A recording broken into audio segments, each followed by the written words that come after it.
Hi, Donna. Oh, Deb Shuttlesworth, how are you? I'm good. How you doing today? Good. It's good to Good. see you. You too? I'm in the middle of the agent lounge because I feel like I need space. I need Okay. space. One of those Thursday mornings. Uh-huh. Just need some space. Yeah. Hey there, Tricia, how are you?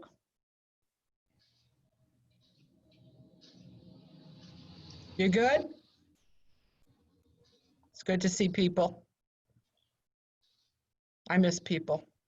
I know. It's been so hot, hasn't it? I know. Yeah. We're all in I isolation. Yeah.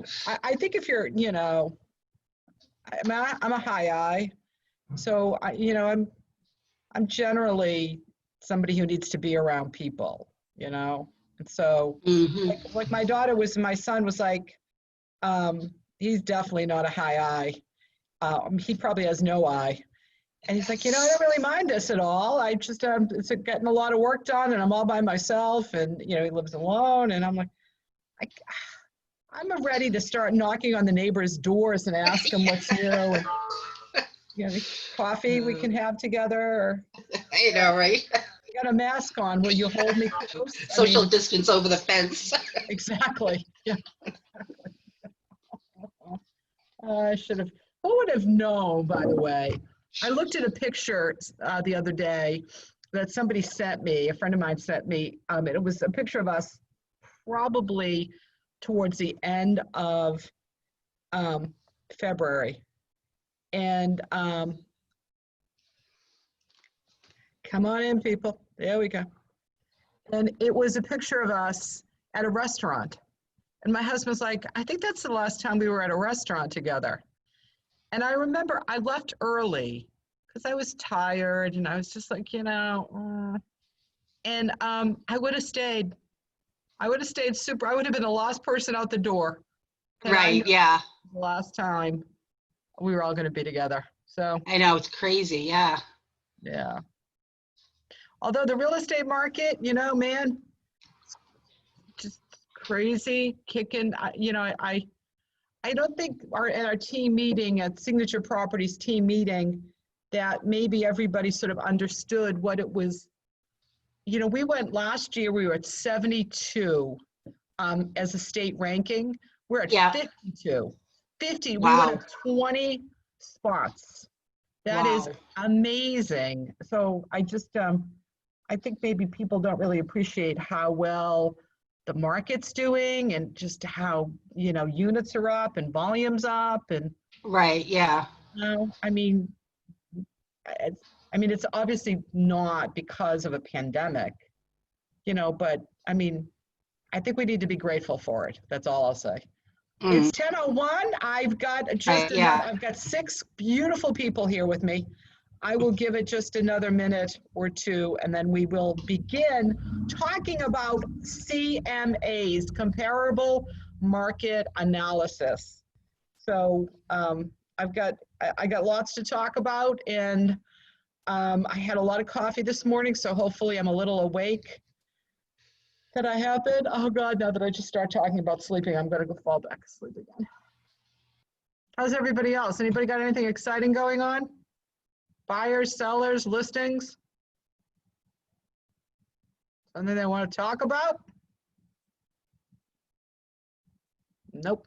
How's your daughter doing, Deb? She's got a good job, it looks like.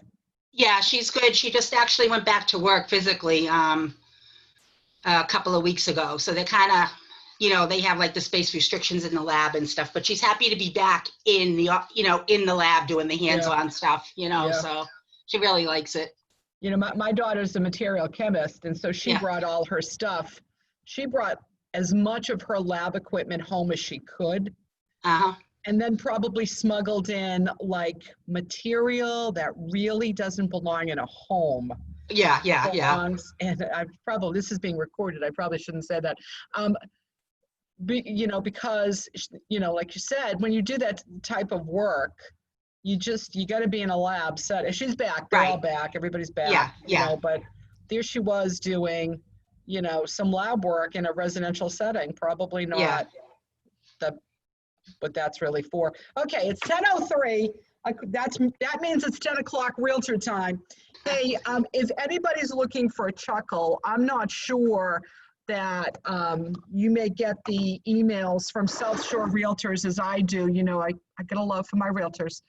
But they've been doing a noon comedy show every Thursday, and some of them have been absolutely amazing and absolutely inappropriate for a work setting, all at the same time.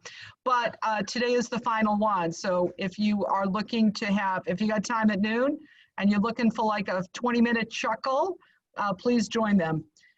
So this class is about a CMA with particular emphasis on toolkit CMA. So, you know, what I want, a CMA stands for comparable market analysis. So when you're talking to your consumers, to your sellers, your buyers, because CMAs, comparable market analysis, are done both for, they're done both for a seller and a buyer. It's a means of setting value on the property. You know, we're not appraisers, so we're not doing an appraisal. We're doing an analysis. Appraisers just have a whole different standard and they have a different methodology. But you do one for both a seller and a buyer. The best predictor of buyer behavior is past buyer behavior, right? So that's why we're looking back at similar properties to see how the buyers reacted to those properties. So a CMA, a comparable market analysis, is something that's very personal. You know, I think everybody does them differently. And when you had the opportunity, probably about 2 weeks ago, to enjoy Kristen Bucher's, Bill Stone's, and Melissa Garlisi's live listing presentation, you can see that it's very different than the one Rich Lannon did in the Signature Properties office like a year ago. Everybody has a different way of doing it. And I have to say that you really have to find your own way of doing it. It is a bit of a theatrical performance and really does involve, you know, props, costumes, and a script in order for it to be effective. The script for me has always been sort of the CMA. What I'll say as well is that it's, you know, we talk about the DISC, D-I-S-C. It's good if possible to try to get a read on that consumer before you sit down for a full comparative market analysis. And the reason for that is that the high Ds, they want to go straight to the number, right? The high Is, like myself, they want to bond and talk about their love of puppies. I love puppies. The S and the Cs, they want more analysis and they want data. So, you know, if in advance you can get a bead on what type of personality they are, I think that's really advantageous as well. So let's talk about sort of the process, if you will. You know, somebody says to you, we're interested in selling, you know, awesome, you know, we need to meet. I need to see the property. I need to do a comparable market analysis, a CMA for you. So there's two schools of thought. One is a one-stop CMA and the other is a two-stop CMA. So a one-stop CMA is essentially you're going to pull all of the public data on the property and try to set some value within a range, and maybe when you get there on the fly, you can maybe tweak it. I was never very good at that. Other than condos. Condos are easy to do on a with a one-stop because more, you know, you kind of add a garage to a condo. You know, there's only so much personalization you can do to a condo, you know, and all you're going to look at are the condos. So I think a one-stop CMA on a condo is absolutely perfect and appropriate. For me, maybe not for you. Maybe you're better at on the fly and you can tweak it. For me, I always wanted to do a two-step process. And that two-step process was for single families. That two-step, or multifamilies or whatever, that two-step process was essentially a initial meet and greet, if you will. Hello, get them to sign the agency disclosure form. I am here here's my resume, here's some information about me, here's my pre-listing packet. Let me take a walk through the property. And that will also give you a chance to get maybe, again, a bead on their personality. Are they quick? Do they want to give you coffee? Are they looking for more analysis? Whatever. That is a good opportunity to sort of get to know them a little bit and see the property as well. If you do that two-step process, do not leave that house without a follow-up appointment.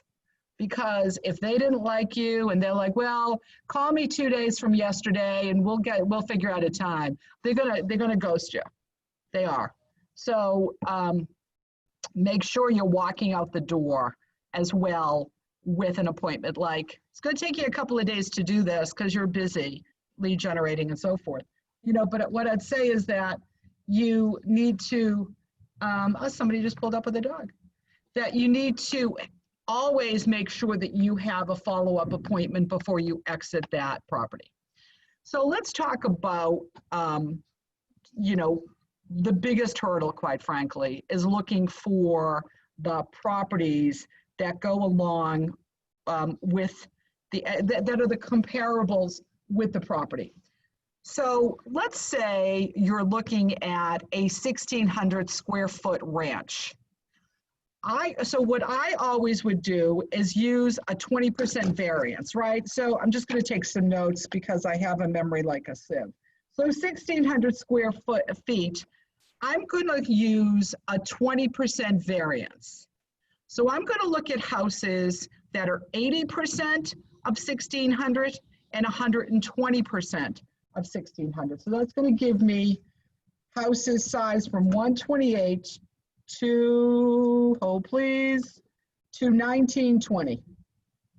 Now, I'm going to round that because, because you just want to sometimes catch as much houses as possible. There's no science to this. It's an art, in the sense that you're trying to find houses that are similar. So you're only going to, but no house is exactly the same. I showed a house to a friend of mine and the square footage was 1,638 square feet. It was a ranch. And I put together some comps for her. And she said, and the comps range from like 1,350 to about 1,680. And she says, well, none of them are exactly the same size. And I said, it'd be nearly impossible to try to find exactly the same size with exactly the same lot size for acreage. So you're trying to pick and choose what is the closest you can possibly get. Remember that housing stock in Massachusetts is really old and highly personalized. Houses that have been around since 1945 are going to have some additions and some subtractions and garages and sheds and stuff like that. Do you, Anna, do you put like houses that are like on the same street sometimes that aren't comparable to show like the value? For example, like my first listing that's coming up in a week or two, the house like 2 doors down, because like the street seems to be selling higher, but the houses are different. So like that house, it sold really high and it was only 2 bedrooms, whereas the house I'm putting is 4 bedrooms. Holy moly. Yes, yeah. I would, especially if it's a cul-de-sac or a development. That's a great question, Mark. And if it's a cul-de-sac or a development, those houses are, in fact, we're going to look, one of the example I have is that I'm going to share with you is a house I sold in a very specific development. And while you're looking outside that development at other developments that are similar, if that's possible, obviously the most germane comparable is going to be the house 2 doors down, even if it's a Cape and you're a ranch, because they're neighbors and they do impact each other, and sometimes negatively, right? So let's say hypothetically that house sold for really little, and let's say it was a bank foreclosure, like during the dark days. That was the opposite of that scenario, is that houses 2 doors down, it would be a bank foreclosure, and that would negatively impact it as well. But absolutely. This is a great segue for me to share with you my particular philosophy as well, that this is education that we're providing to the consumer. We're just sourcing out the comparables, sharing them with the consumer, and ultimately it's the consumer who makes the decision about what the price will be. So, but definitely, Mark, I think, in fact, what would have happened if you didn't use the comparable from 2 doors down is that the homeowner would say, hey, Mark, what about that house 2 doors down? So, always check the street to make sure something hasn't sold either within that close vicinity or in that development. Because sellers generally start thinking about listing well before they're talking to us. They just, something went in the house, or it was a bad winter, or the kids moved away or something like that. So yeah, that's exciting, Mark. I'm looking forward to seeing that. Good for you. Yeah, so it's been kind of a long time coming. It's delayed a little bit, but the thing is, like, I did my CMA a while ago, and I feel like 6 weeks ago when I did it, things have changed so much. So I'm like, do I bother doing another one, or do we just kind of have a conversation about going up on the price? What I would say is that I think you probably should rerun it, and using that same criteria. You don't have to do, in my opinion, you don't have to do a whole new CMA. They already love you. They're already listing with you, right? But just as a means of saying, hey, some things have changed. There's good news. Good news. Some things have changed. I've run the comps again. Here's some additional information. It looks like maybe we could go up a little bit higher. Although, the other thought, Mark, is that, if you price it under the market, the buyers will fill that vacuum. Who sets the price ultimately? The buyer. Yeah. The buyer sets the price. So if you list it just, the market's moving up, right? If you list it just under the market, the buyers will have a feeding frenzy. And a feeding frenzy, a bloodbath, a bidding war, all of my favorite words, will allow you, and more importantly, the seller, to have a lot of leverage, which means that if they end up with somebody that, that's not willing to play ball, they can, tell them to go take a hike and they can take the next one. So, the buyer ultimately sets the price. And if you underprice it a little bit, that vacuum will be filled by the buyer. I think all of us who check MLS obsessively like I do may have noticed that there's something happening on the opposite end of that, though. Has anybody noticed a big tick up in price changes? Yeah. I've noticed everything seems to be going down to like $5.99, like anything higher than $5.99.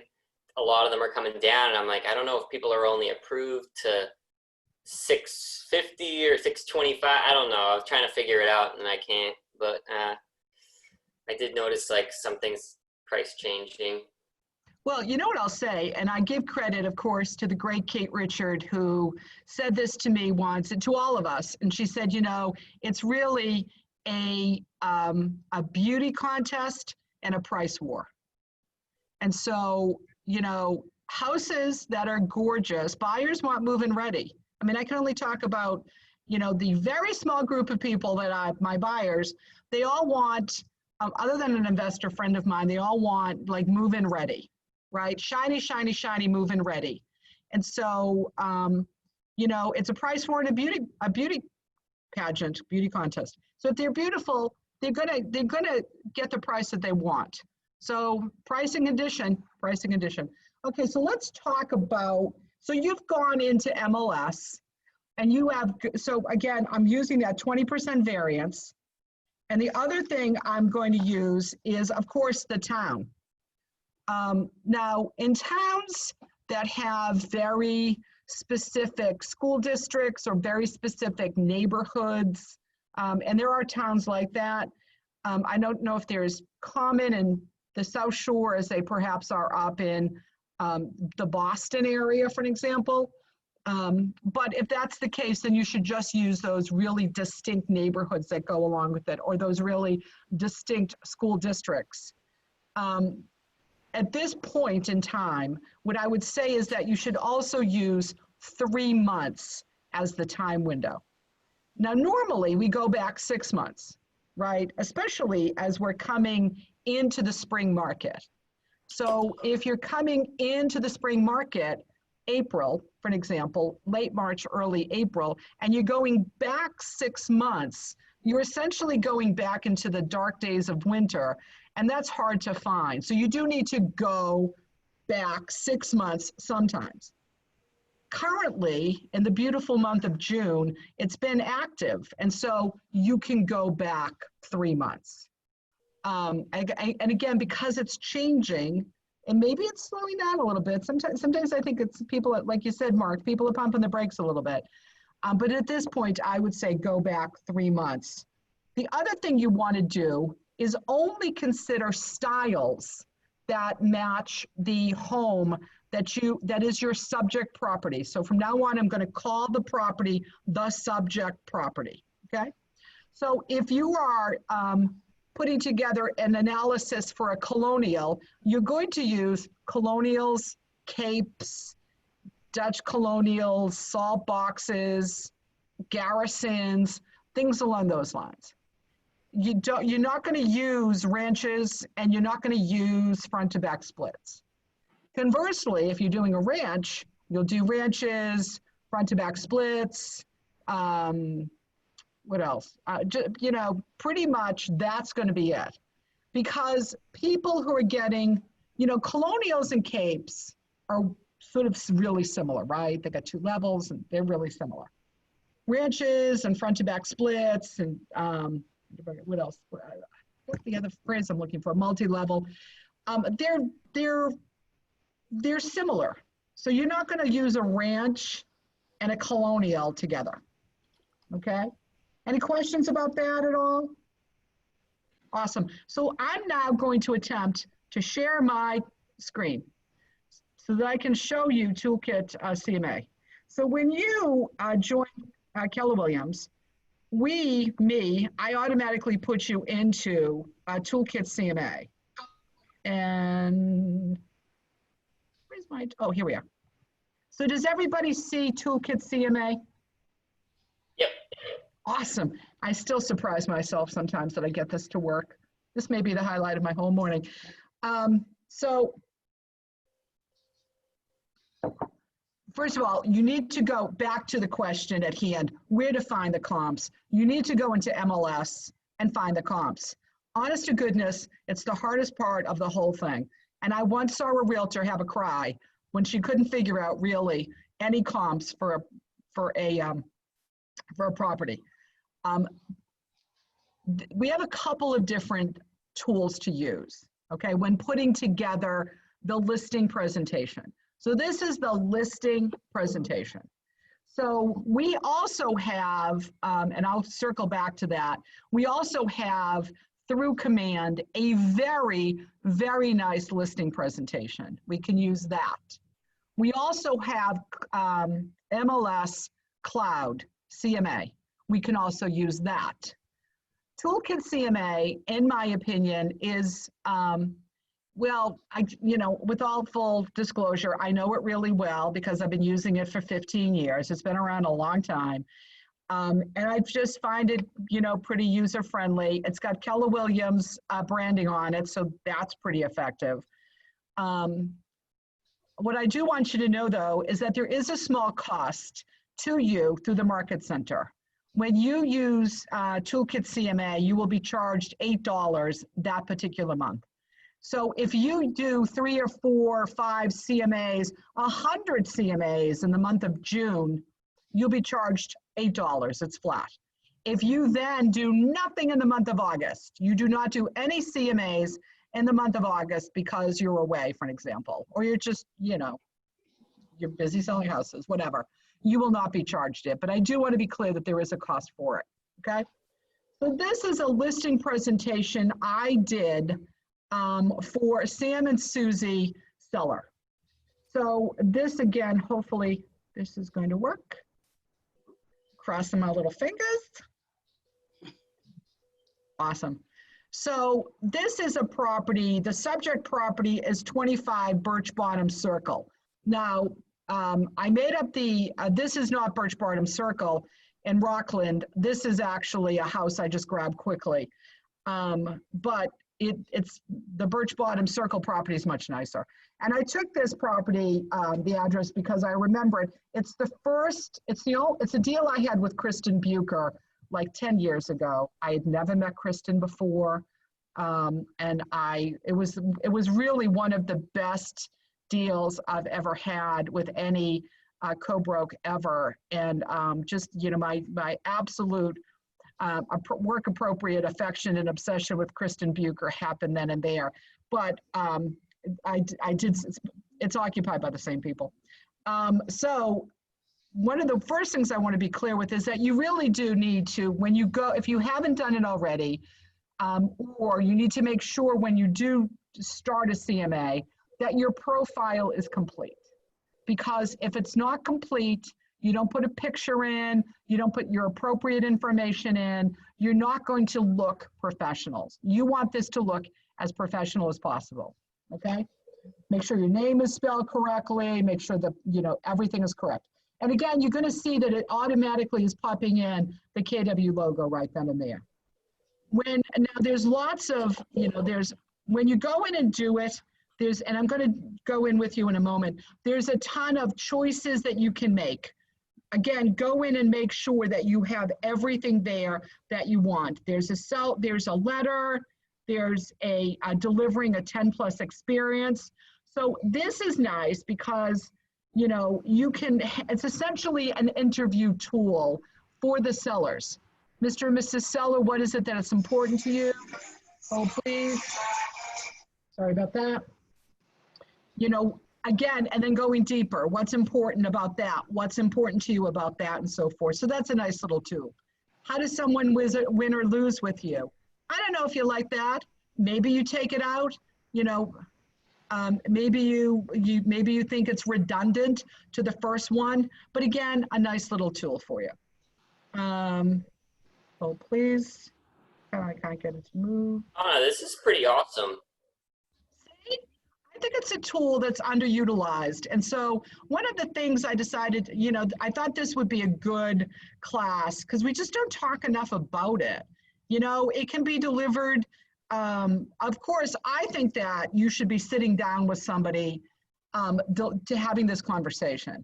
I don't think this is something you just send over electronically to Sam and Susie Seller and like, okay, Sam and Susie, get back to me. I think this is a conversation that needs to be had at least through Zoom at this juncture so that you can explain why you chose these properties. You can explain your what we call your wall of value. Why should somebody list with you? You know, the other thing, by the way, is Google questions to ask your realtor, because I assure you that the sellers have.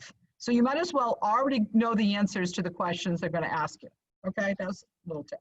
So again, a little bit of this, a little bit of that. Again, why KW? It goes on and talks about the technology. It goes on and talks about the teamwork, the track record, the reliability. It's great info.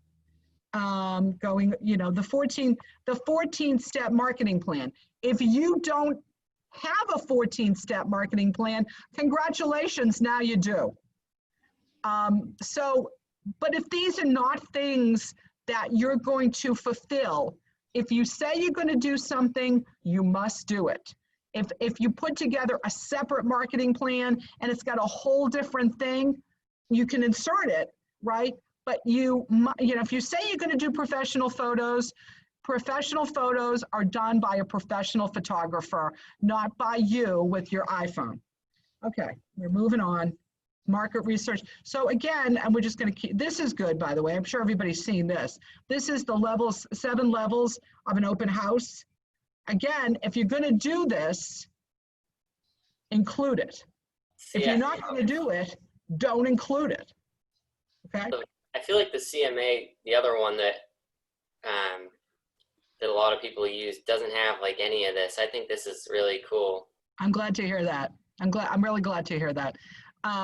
Again, this is a great conversation about why you need to price it right from the very beginning.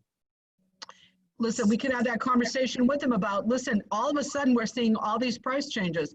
Today on my MLS hot sheet in your town, Braintree, there were 13 price changes because people overpriced the properties. Again, Mr. and Mrs. Seller, the buyer is going to set the price. I love this one. Pricing misconception. This is my favorite. During this message, please enter your passcode followed by the pound sign. Oh, how exciting. Pricing misconceptions. What you paid, what you need, what you want, what your neighbor says, what another agent says, and the cost to rebuild today has nothing to do with selling your property. I'm very sorry, Mr. and Mrs. Seller. I once made a seller cry. That was a real highlight to of the my... conferencing center. At any time during this message, I'm not sure who's got their phones on. followed by the pound sign. Okay. Great. So just, again, price right, lots of graphs. Why is this important? Passcode has been confirmed. If you need technical assistance during your call. Okay, is there a way to mute everybody that I don't know? Yeah, Okay. I think somehow. Okay. So why is it important to have graphs and, data? Because those high S's and high C's, they like that stuff. The high D has already said to you, get to the point. The high I is just getting into coffee and has asked you if you'd like cookies with that. So just different strokes for different folks. Okay, so here's your subject property. You're going to need to fill out everything about it. Okay, so you need to know the property as best you can. Here's things that are under contract and recently sold. So I couldn't find anything active, which is interesting, just because I thought I would, but there was nothing active. Everything was under contract and recently sold. So why would I want active? Because it's the current competition. Why would I want under contract? Because those houses and those prices were compelling enough to get a buyer to make an offer. They got accepted, right? And obviously the solds are the most important data because we know what it closed at. We know what the buyer paid, okay? So again, there's a whole bunch of, go ahead. Oh, sorry, no, the for sale ones, is it good to put that on there to point out like if something's active for like 30 days or something, like Absolutely. maybe priced too high? Absolutely, and that's exactly why you want to include actives. Like, this fits the criteria that I set. You have to have that conversation too about, this is an analysis. I'm only looking, you're a colonial. I'm only looking at colonials and oversized capes. I'm only looking at, houses in your development or houses within your community. I'm looking at houses size from this to this, and houses in the same condition, right? So you're not going to, if it's a beautiful house, you're not going to include bank owned, horrible stuff. And then saying, by the way, that includes active properties because this will be your competition.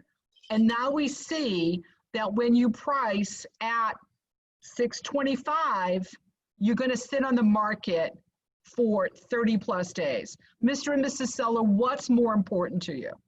Time or money? What's the pain versus pleasure? Why do they want to move? right? Let's assume that their precious daughter moved to Delaware and broke their heart. That's me, by the way. Daughter moved away, broke my heart. So I would love to be near my daughter. That's my pleasure. My pain is I need to sell the house to get there. You know, all the days, all those 33 days on market, or 33 days I'm not spending in Delaware with my daughter, or down in Florida in the beautiful tropic with no snow, or living in Montana, you know, riding a horse. So, and these are questions that you ask, you know, the seller when you're talking to them about, you know, their motivation and so forth. So there's different ways to show this material.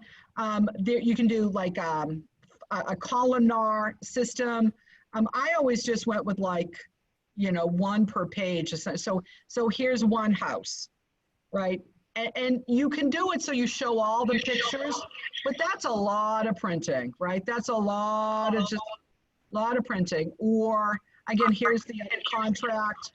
And it just, you know, that, and you're going to essentially talk about, listen, I chose this one because X, Y, Z. It's very impactful, by the way, if you can say, and you know, maybe you can, maybe you can't. I've been in these houses. I know these houses. You know, one of the reasons that it's important to know your inventory is so that you can say during a listing presentation, I was in this house. I know this neighborhood. I know that this house, while it's lovely, the house beside it is a house of horrors. So that's why it's important to get out and see property. So again, we're just scrolling through. So this is just the graph analysis of under contract, the graph analysis of recently sold, and then eventually you're going to get to a range. So we're never going to say, Sam and Susie, price your house at $450. We're going to give them a range because they're the ones making the decision. And again, Sam and Susie, if you want to sell really fast, while we see it's somewhere between 447 and 474, you can price it to 435, and we could talk about getting a bidding war going, right? Or, you know, you say time means nothing to you, and you want to eke out every penny possible, we could price it at 474. We can, you know, again, we provide the education. The seller is making the decision about the price, and we, as the real estate professional, is making a decision as to whether or not that's a project we want to take on. You know, we look at this, and if the seller came back to us and said, well, we were really thinking we would get $1 million because Tom Brady's house in Brookline's listed for like $3 million, and our house is as nice as Tom's. Do you want to take that on? Maybe not. So, by the way, this, you actually can change. This range is generated by the program, but you can go in and change that. So that's editable, okay? So if it comes in at something crazy and you're thinking, well, I don't think that's really the number, because you're going to know the number, right? You're going to be in this business for a long time. You walk into a property and you're like, oh, 525 all day long, right? And so if you get a weird number and you want to tweak it, you can always explain to the seller why it is you thought that the number should have been a little higher or a little lower, or whatever that case is going to be. Okay? Any questions at all? So again, so this is an estimated proceeds worksheet. What I'll say about this is that just be super careful. You know, make sure you're including, like, they don't have the property tax stamps for the Commonwealth of Massachusetts. So if you're working through these numbers, you just, there was a lawsuit with a brokerage that I'm familiar with, where they did a seller's net sheet and they missed something. And then when, you know, at the closing table, they didn't get as much as they thought. And they actually ended up taking a settlement from the other brokerage because of the fact that the listing agent never included property tax stamps, which were minor, but they felt as if that they were bamboozled a little bit. So again, just be super careful. I think what I would say to the seller is, this is a worksheet for you. Here's the proposed selling price. Just, you figure that out yourself. Don't be filling it in for them, my opinion. And so again, the rest of it's going to be like preparing your home, closing, costs, just moving checklists, just a little bit of extra, stuff. In conclusion, when you hire Donna Frano, and I've always found this just a little bit, corny, but at the same token, you got to close the seller, right? Mr. and Mrs. Seller, I'm super excited. The market is hot. I've got a sign panel in my car. I've got the contracts right here. I'm ready to go if you're ready to go. What do you say? I brought a pen.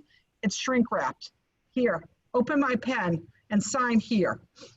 Because if you never ask them and you walk out the door, excuse me, please. The allergies have been horrible. If you never ask them, then they're never going to do it. Right. So let me show you as well about how this is all done, and hopefully this works out well. So create a presentation. You have a bunch of different presentations, right? So there's a listing presentation. That's what we just looked at. There's a listing presentation in Spanish. That's awesome. There's a pre-listing presentation, CMA only. A buyer presentation with the CMA. Again, if they're looking at a house, there's a buyer tour, and then presentation page templates. You get to choose all of that. Let's again, though, we'll just look at the listing presentation, because it is super easy. Again, create a new presentation. This, by the way, is the entire list of various pages you can do, right? Listen, I am always going to tell you to put your picture on everything. I did not have my picture on there because I should have, because I was just too lazy to go find my headshot, if you want to know the God's honest truth. But you're all beautiful people, and you should all put your headshot on it. So you should be choosing either listing presentation cover page with subject property and agent photo, or just the agent photo. If you are doing a CMA and you're walking out the door, ask the seller if you can snap just a quick photo on the front of the property. I mean, just with your own phone or your own camera, just so that you can put it on the material. It looks professional. It's that additional step. Always go the additional step. And there's also, if you're working with expireds or FSBOs, there's also a specific expired and FSBO questionnaire. So that's a real benefit too. Heck, you might just want to look at that and memorize it. So if you're talking to FSBOs and lead generating with expireds, it'll, if nothing else, give you some questions to ask. And that's a real benefit too. So again, make sure I did not include my resume, but if you've got a robust I just didn't want you to all feel so badly about yourself. But if you've got an awesome resume, or even not an awesome resume, but you're just awesome and you've written it really well, include the resume. You know what this is? This is a job interview. And go in with that attitude. You wanna win the job, okay? So this again is everything. This is the, so again, the way you can set it up, I did single comparable with aerial view, but you could do 3 properties per page if you wanted to, or you could do like multiple photos, or you could do a columnar. So it's essentially all of the properties in a column, 1, 2, 3. And it's a nice way to do it. What you don't want to do, obviously, is all of them, because you will bore the seller. And you, of course, want to be respectful of the seller's time. You can also, by the way, do a price-adjusted CMA. It's a little bit like doing a an appraisal, if you will. And, you know, it's something I think you get good at with experience. So if you say, like, I've got 2 houses, here's my subject property on Birch Bottom, and here's another one just like it, but it has a garage and I don't have a garage. How do I adjust the price of that in order to accommodate that? What I want to mention, if you haven't joined me for an MLS class, is RPR. RPR is, you'll find it with MLS, and they have a tool where you can put in an improvement, right? So you can say, you know, this house has a garage, and that garage was installed approximately 10 years ago, and you can sort of ballpark the cost. And that will tell you what the value of that improvement is, and that will help you sort of make that adjustment to your subject property, okay? And again, just everything here, and we're just gonna choose that as next and keep it all as is. Again, you're gonna add all the information, you know, Bob and Betty, right? Bob and Betty, put in the, I'll just put my own address in, you know, dear Bob and Betty, and then just scroll down. And it really is a question of the subject, I'm gonna do Pembroke for that. And then it is just a question of adding the MLS info. So here's what I will say. MLS and Toolkit CMA oftentimes work really, really well together and sometimes don't. So the better solution is making sure that you don't have, let's just make sure that works. You can't have up already. I'm not going to continue on because it does get a little convoluted doing it this way. A better solution is just manually input. So here's the manual. So what I mean by that is that I'm going to find the MLS numbers in advance. I'm going to write them down, and then I'm going to go to manual entry. Oh, please, that wasn't what I wanted. You might have to mute all or Brian. It's like it's playing from yours. So it's playing from me? Or from Brian. Oh, the noise? Oh, it might be the, oh, maybe it's the fan that I have. Sorry, hold on. Oh, no worries.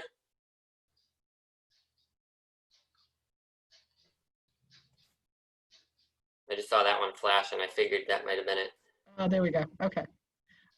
So there is a means of adding the MLS and then just adding all the numbers in. What I will say is that MLS sometimes doesn't play well with Toolkit CMA. You must be sure that you don't have MLS up anyplace else. And then sometimes it will cooperate. But it can be sort of grumpy, if you will. So I just want to give you warning, and I know we've had some MLS problems today because people have been commenting on Facebook that there have been some MLS issues. So I want to go back then and just talk a little bit about, hold on a second for me, is talk about like the other like buyer tours and so forth. So, because I think this is also a really nice, I'm actually not buyer tours, property flyers. So property fly, you get a listing or you're doing a open house for somebody, right? We all do open houses for each other. You also want to make sure that you're putting together a really nice flyer. And so you can do that by using the property flyers in Toolkit CMA. So they all have fancy, cute names, the Piccadilly, the Fenton, the Warwick. Let's go with the Westbury because it looks like a flower. And then you're just going to download a property, and God willing, this is going to work for me. Hold please.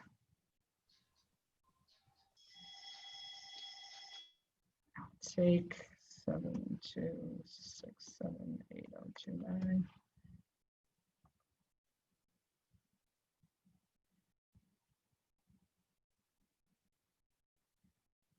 And it, it is a little, it takes a little bit of time, but I think that, it's a nice looking tool. So when buyers come in, you can, you'll have something. Oh, it actually worked. Next. So I saw this property come up with my friend Jackie Bone, love Jackie, and create flyer. And she had a horse. And look at how beautiful that is. And I just thought to myself, first of all, I want to buy the house because I want to have a horse. But everything comes, there's Keller Williams, there's my realtor logo, there's my fair housing logo, there's my information, my office, my cell. Every office is independently owned and operated, and some information. And that's a nice handout to give to your buyers at the open house. So, and these don't have to be your listings, right? So if you're doing a listing for somebody in the office, you can just put in the MLS number. So it's not as if you're, listen, we used to spend hours creating beauty sheets with, Canva. You don't have to do that. You can just use this. Any questions or concerns before I move over and show you Cloud CMA for a moment? Everybody good? Awesome. So this is where you get Cloud CMA. So now I have MLS up, MLS pin. Everybody sees my MLS pin? Yes, good, awesome. So Cloud CMA is sort of a, there's, again, it's part of MLS. It is what it is. It's not bad, but it's also not like really awesome either. So these are my recent reports. If you want to do a CMA, you click CMA, create a CMA. I wonder if I already did that, create a CMA. And then again, just running a Bob and Betty buyer, subject property, that I'm going to take that, and then you're going to fetch the listing. So hold on a second for me, see if I'm missing something. Nope. And so I'm just going to put you all over there. And so essentially, it's bringing up houses. The system looks at 18 James Way in Situate and says, okay, I can tell you that there are 7 solds that sort of match it, and 1 active and an expired and a cancel. It's sort of a faster, dirtier, it's down and dirty, if you will, but it's a faster way of sort of trying to figure out, what the, if you're doing it on the fly and you're trying to set a price, at least you're showing up with something. But this will allow you to do that. You can also just put in the properties that you want to have done. So there is a way to do it where you're just literally putting in those properties, just like Toolkit CMA. And again, it's going to let you just set the price. So if we look over here to summary of prices, you'll see that the low is $350, the median is $450, the average is $482, $510, and the high is $665, right? And because I'm a total real estate professional who loves real estate, I know that the house should be listed somewhere between $465 and $490.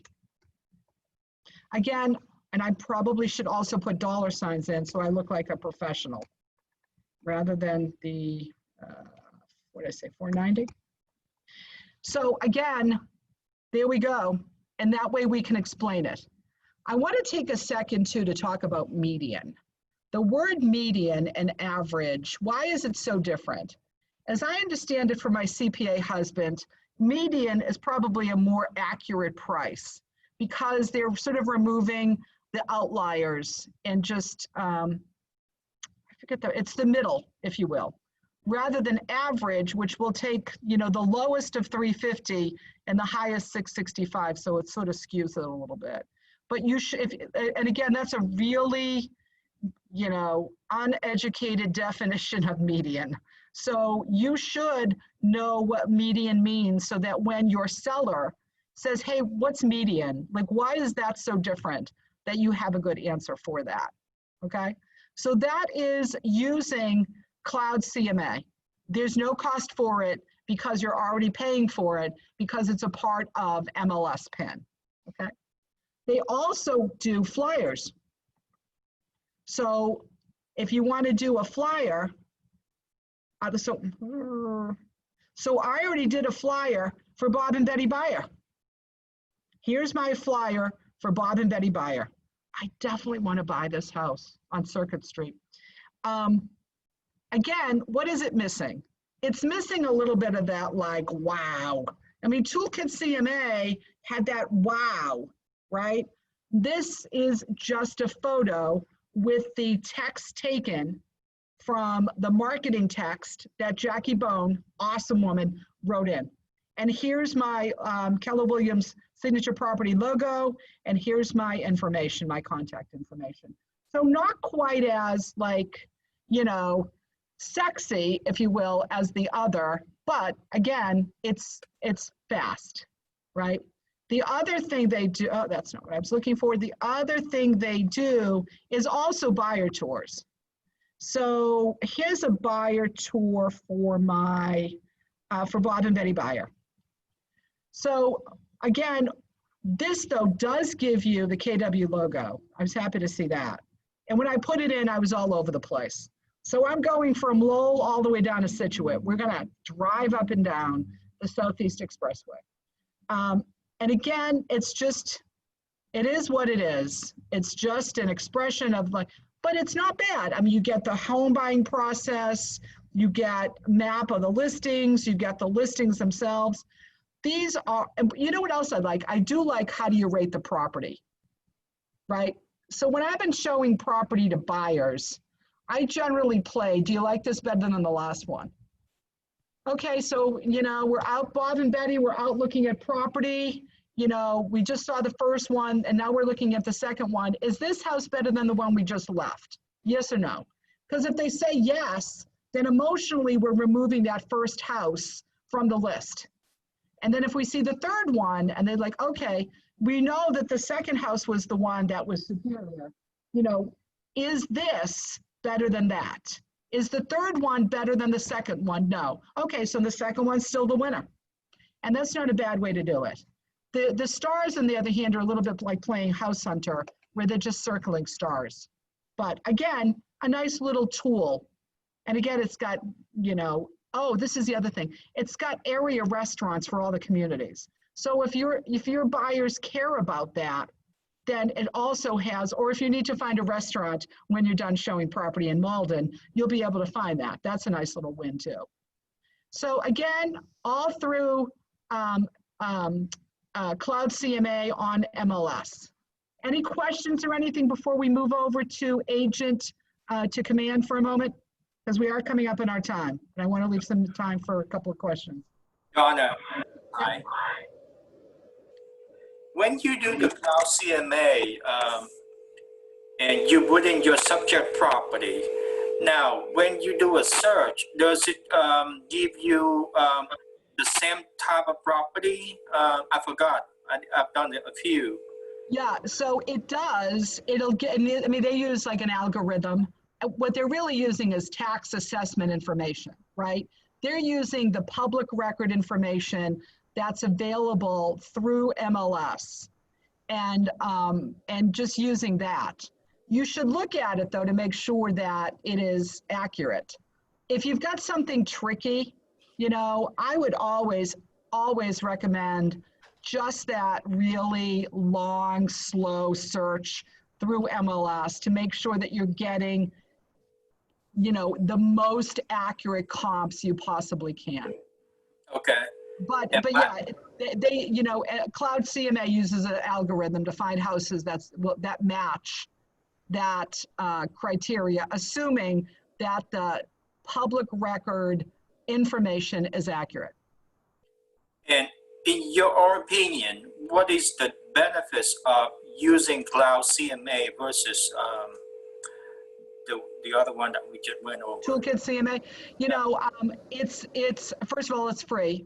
So if you care about $8, then, you know, and I think it's a small amount, quite frankly, but it's free. And Toolkit CMA, by the way, also produces a tablet version so that you can bring it with you, where I do not believe Cloud CMA does that. You know, Cloud CMA is just, it's just not as graphically intense as Toolkit CMA is. In my opinion, Toolkit CMA is better. Okay, thank you. You're welcome. Anybody else? Now, with all that said and done, Terry Pence is going to teach a class on using the listing presentation through command. Everybody sees my command that has come up? Yep. Okay, good. So everybody remembers that if the KW up in the upper left-hand corner brings up the actual words of what, because I need words. I need my glasses to see what those little things mean. And if you look at designs, there is a great template for both a, do I have it? There's a great template for a listing presentation. So it requires time because you have to go in and change a lot of that language to you. So this is the listing presentation template. This is the black contemporary one. There's also a pretty white one, but it will give you lots and lots of material that you will need to go in and change. Obviously, you know, your clients are probably not Maria and Chris Roberts. You'll have to change that. You're going to have to go in and change this is what's happening in Barton Hills. You know, if you're doing a CMA for what's happening in Norwell, Massachusetts, you're going to have to go in and change that. You know, but there's so many good templates here that it really should be something that you are using. You know, you're going to still have to find the comparable properties on MLS. You know, we don't really have any other tool other than MLS to find that. This is not going to go find the comps. This designs does not communicate with MLS PIN to go find it. But you can put in comparable properties manually. So again, really beautiful. And once you get yourself set up on it, where like you've got your marketing plan, your resume, all of the things like that, you'll be able to use it quickly and just pop in the, change the names out quickly and pop in the comparables, and you'll be off to the races. So but Terry's gonna have more about that. There's also a buyer presentation. And so please, let me see if I can find the buyer presentation. The buyer presentation, is that the buyer presentation? Is, I just think it's really lovely. It is not the buyer presentation, hold please. There is a buyer presentation, where is it? Buyer presentations. Oh, you know where it is? It's that one, right? Unfortunately, there we go. And we're holding still. This is the white, the light colored listing presentation. There's a buyer presentation. Take my word for it. You're gonna love it.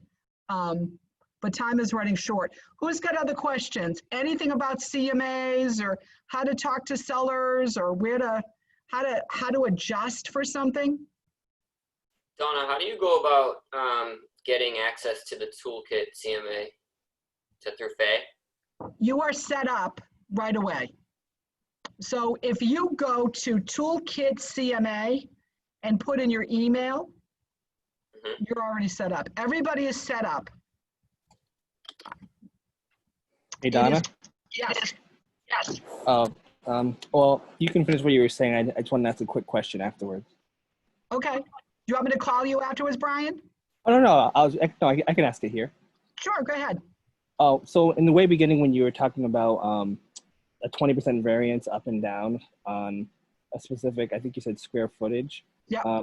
Do you just, in terms of the specific, are you going to use that listing property? Well, I'm sorry, like what would you start with in terms of the price for the variance? Like how would you determine like what you're going to use as a base to compare it with? So, okay, so I go into public records. So MLS has in tools and then public records, they have tax assessor information.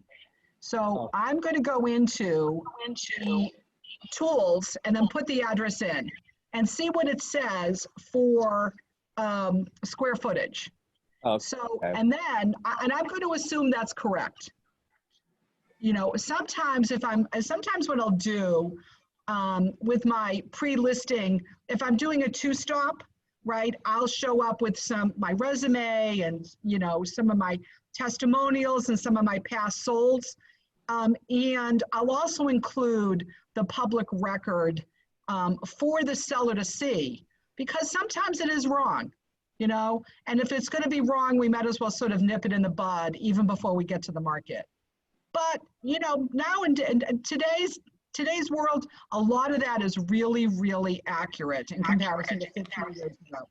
So I start with that, assuming it's accurate, and then just, again, go to 80% and 120%. Now, that's my philosophy, right? I've got colleagues who do it based on bedrooms, you know, and that's a way to do it too. You know, for me, it was always square footage. That's what I embraced. That's my story, and I'm sticking to it. Does that answer your question for you, Brian? Yeah. And one other question too. I know you mentioned different scenarios around, like, say a house on the in that neighborhood sells for a certain price as opposed to a similar house on a different street. Is there kind of maybe a hierarchy that you use in terms of a metric system, or is it just kind of like your subjective personal preference, really? You know, unfortunately, as I said, this is art and not science. You know, condos are more science. Boston is easier. Boston condos are easier because what you'll use, and you can still use it in a condo down here too, but certainly what they talk about is cost per square foot. Yeah. And that's easy. You know, you go, oh my God, the cost is $250 per square foot. You've got a condo at 1,200 square feet. You know that the condo is going to be $300,000. You know, but in a residential setting, in a single family or a multifamily or something like that, it's much more the condition of the property, the fixtures, you know, the flow, the look, the neighborhood, the school district. The access to the highway used to be huge. Maybe that's changing, who knows, since we're all going to work from home now. But it is more art than science.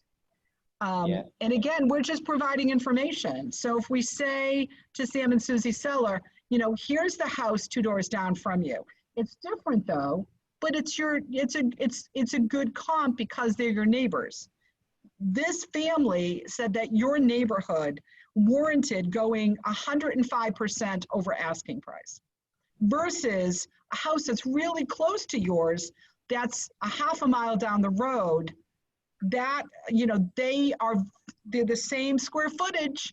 It looks exactly like yours, but that got 98% of the list to sale price. Yeah. It's Okay. art. Yeah. And by the way, list to sale price variance is something you need to know. It's one of the, you said metrics, Brian. It's definitely that metric that you need to know. And it's, what a list to sale price variance means is what was it listed for and what did it sell for? Yeah, I can see Now, why that. there are communities where the list to sale price variance is like 109%. So everything is going, like, again, in general, 9% over ask price. Yeah. What sort of the general South Shore number used to be 97%. So a listing agent would know that it was 97%, and their job was to get at least 97% and more for the seller. And the buyer's agent's job was to pay at least 97% or less for their buyer.